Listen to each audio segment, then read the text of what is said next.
mula kay Sayong Araw. Ito raw ang nangyari sa batang milyonaryo na leader ng kulto na sinamantala ang relihiyon.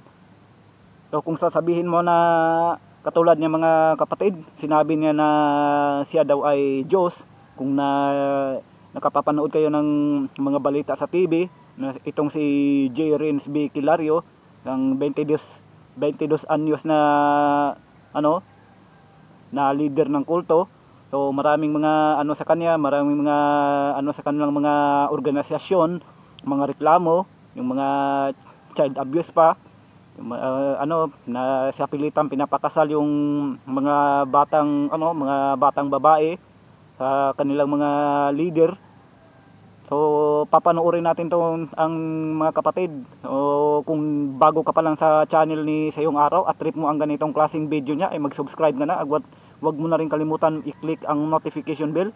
So ilalagay ko dito ang link video ni Sayong Araw sa ilalim ng aking description box. So bisitahin yung mga kapatid ang kaniyang mga content. So napakalulupit at tungkol sa mga Bible history, sa mga reliyon, kung ano ang tinatago ng mga sikreto ng reliyon, at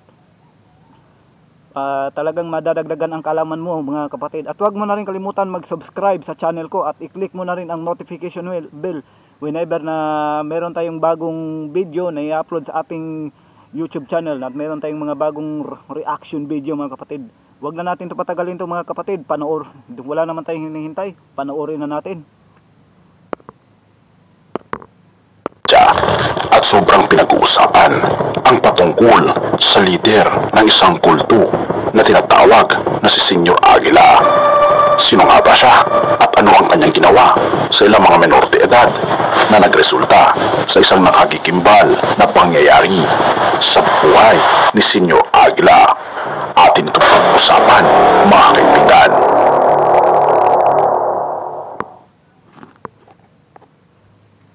Isang malaking tanong, sino nga ba si Senyor Aguila? Siya ay si J. Renz Kilario, isang leader ng kulto sa Surigao del Norte.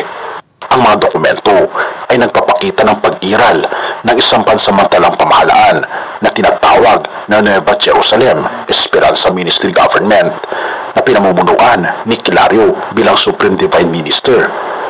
Si J. Renz Kilario at iba pang leader ng Socorro Bayanihan Services Incorporated o SBSI ay naharap ang kanilang sarili na nakakulong sa Senado, kung saan sila ay kinontempt sa isang joint committee hearing hinggil sa aligasyong child marriages at iba pang kultong practices sa isang islang komunidad sa bayan ng Socorro, Surigao del Norte noong Huwebes, September 28. Si Kilario, 22 years old, ay naging presidente ng SBSI simula pa noong 2021 at mayroong titulo na Senyor Aguila na nagpapahiwatig ng kanyang papel sa organisasyon. Batay sa investigasyon at mga testimonyo, siya ay tinuturing ng kanyang mga takasunod bilang reinkarnasyon ng Santo Niño daw, at sinasabing kontrolado niya ang isang pribadong hukbo na binubuo ng higit na 150 na mga matatanda at bata. Kinukwestiyon si Kilario hinggil sa larawan na ito kasama ang aligadong armadong paksang pangkat, kung saan siya ay nakatayo sa unahan na nakasuot ng puting long sleeves. Itinatanggi niya na totoo ang mga baril at sinasabi na ito'y kahoy lamang. Sa kasalukuyan, ang organisasyon ay mahigit 3,000 na mga miyembro na lahat ay naninirahan sa Sitio Kapihan, Barangay Sering, Bayan ng Socorro sa Surigao del Norte. Ang mga menor de edad ay aligadong sumasailalim sa mahirap na pisikal na exercise at militar na pagsasanay upang maging isa sa mga Agila o mas kilala bilang mandirigma ng Diyos. Baka siguro tinutukoy nito mga kapatid. So siya siguro ang leader ng NPA. So hindi natin alam kung leader ba to ng NPA itong tapos gumawa lang sila ng ng relihiyon daw para pagtakpan ang kanilang mga ginagawang hindi maganda, yung mga kabataan nga na pinagte-training nila. So ganong mga kapatid, ganong kabata pa i-training mo. So parang training yan ng ng NPA. Sa ano ka lang makikita doon, sa mga bundok-bundok ka lang makikita doon, bata pa, training na. Ano talaga itong ang ano nito ay ano talaga siya, para talagang siya talaga ang ano siguro leader ng NPA siguro. Meron silang meron silang prinsipyo. So ngayon mga pastor, meron din yung mga prinsipyo, may pinaglalaban din yan ng mga pastor. So sila na gusto nilang ang gobyerno, ang gusto nilang labanan ng gobyerno kasi hindi maganda ang pamamalakad sa gobyerno. Yan din ang parang kung sa Biblia, kung sa sa salita ng Diyos, gusto nilang malaman ang katotohanan. Kaya meron tayong mga pastor diyan, meron tayong ang ibang mga mga MPA diyan, yung hindi niyo alam. So merong mga pastor diyan, merong mga abogado. Kasi sila ginagamit nila ang salita ng Diyos ang reliyon sa kanilang para nila ang katotohanan talaga, malaman nila ang katotohanan. Sa Senado, sinabi ng mga testigo na si Kilario ay nag-aasawa ng mga batang babae na maaaring 15 years old patungong 18 years old. Yan? Child abuse yan. So kung 15 years old pa lang, child abuse yan. Pero kung 18 hindi yan child abuse. Pero depende na yan kung gusto ng babae. Kung sa pilitan talaga, hindi maganda yan. Tinatawag niya na harassment. So parang kung hindi gusto ng bata na asawahin mo siya dahil bata pa, so tinatawag niya na parang mo siya sa pilitan talaga Sa ilang mga pahayag, ang ilang mga minor de edad na kasalukuyang ikinakasal kay Kilario ay aligadong pinagtutulungan ito upang maligtas sa araw ng paghuhukom daw. Ang mga dokumento na nakuha ng Senate Committee on Women, Children, Family Relations and Gender Equality ay nagpapakita ng pag-iral ng pansamantalang pamahalaan na tinatawag na Nueva Jerusalem Esperanza Ministry Government na pinamumunuan ni Kilario bilang Supreme Divine Minister. Kasama sa mga isinumite na dokumento ay isang form ng family planning na pagmamay-ari ng isang 15 years old na miyembro ng SBSI na may isang taong gulang na anak. Si Kilario ay pinanganak sa isang magsasaka na si Romel Kilario at asawang si Genji noong November 10, 2000 sa Barangay Nueva Estrella, Socorro, Surigao del Norte. Ay sa sariling kwento niya sa pagdinig ng Senado, hindi raw siya nakapag-aral ng high school.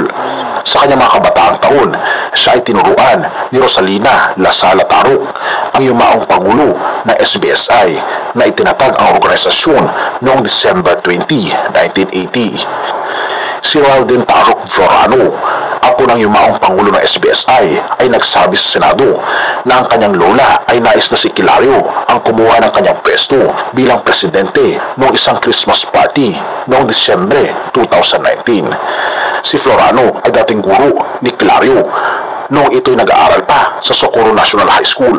Noong Hunyo 27, 2021, pumanaw si Taruk at pagkatapos ay si Kilario ang nag-assume ng pwesto bilang presidente. Nakakuha siya ng suporta mula kay Mamerto Galanida, isang dating 3 term na mayor ng Socorro at dating pangulo ng SBSI.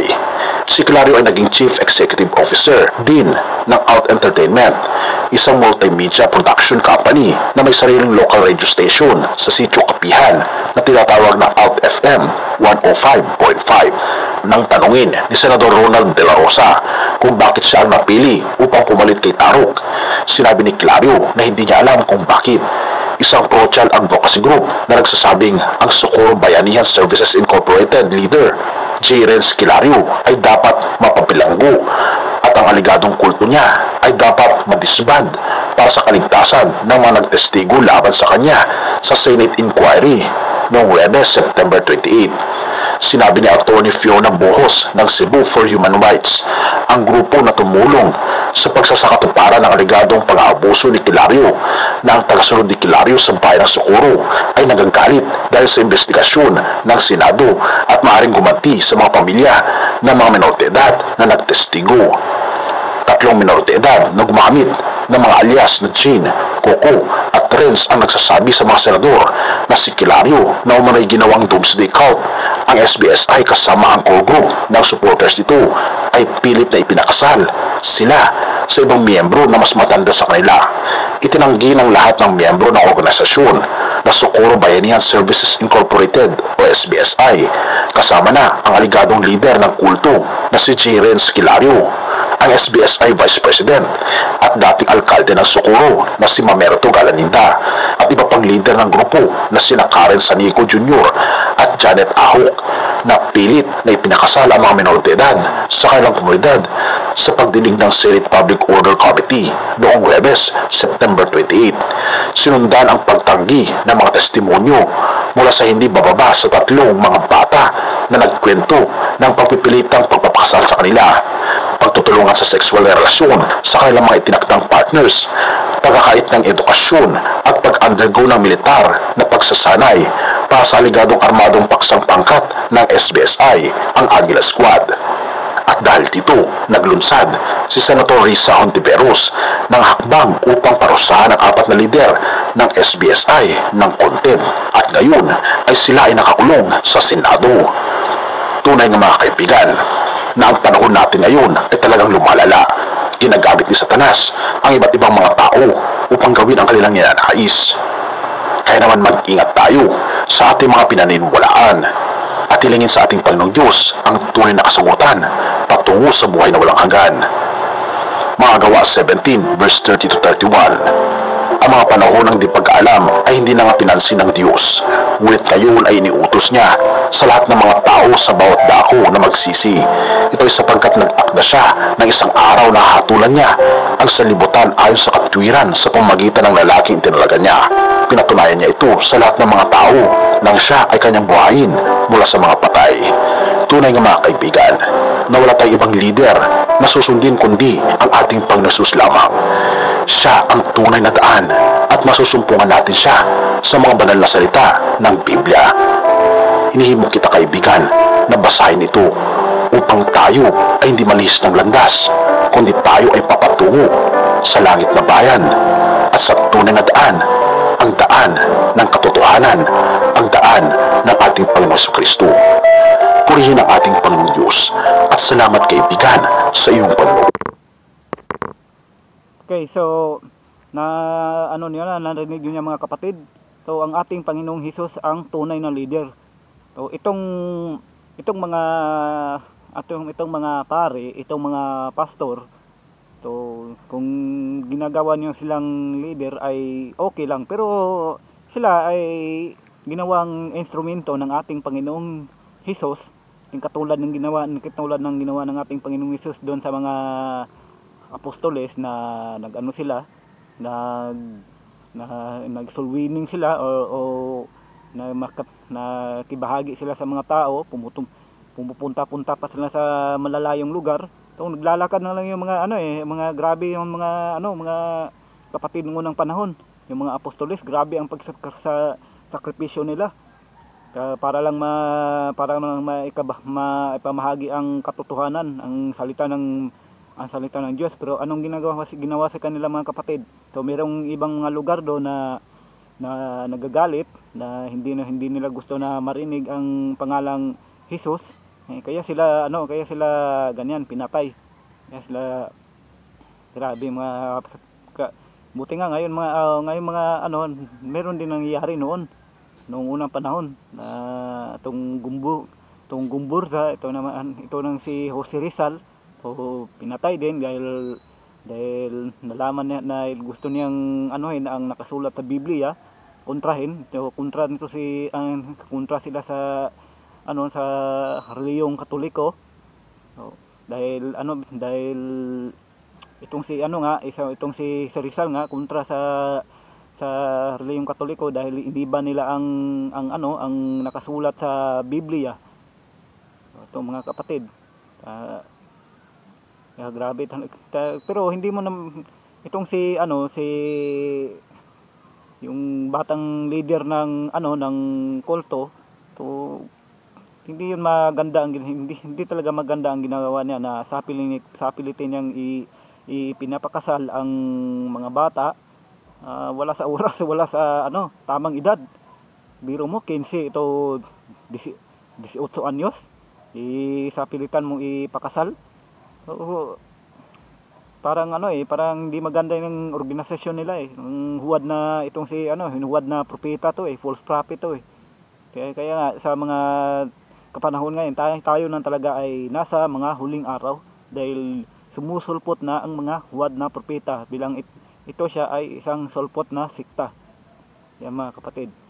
Kaya salamat sa inyong panonood na naman mga kapatid, at nadagdagan na naman ang ating kaalaman ngayong araw na ito, at sana na kayo, na gandahan kayo sa aking binigyan ng reaction video. Maraming salamat sa inyong panonood. Pagpalain kayo ng may kapal, at magkita-kita tayo sa susunod nating reaction video mga kapatid. Ako po si Dexter Braganza, and peace out.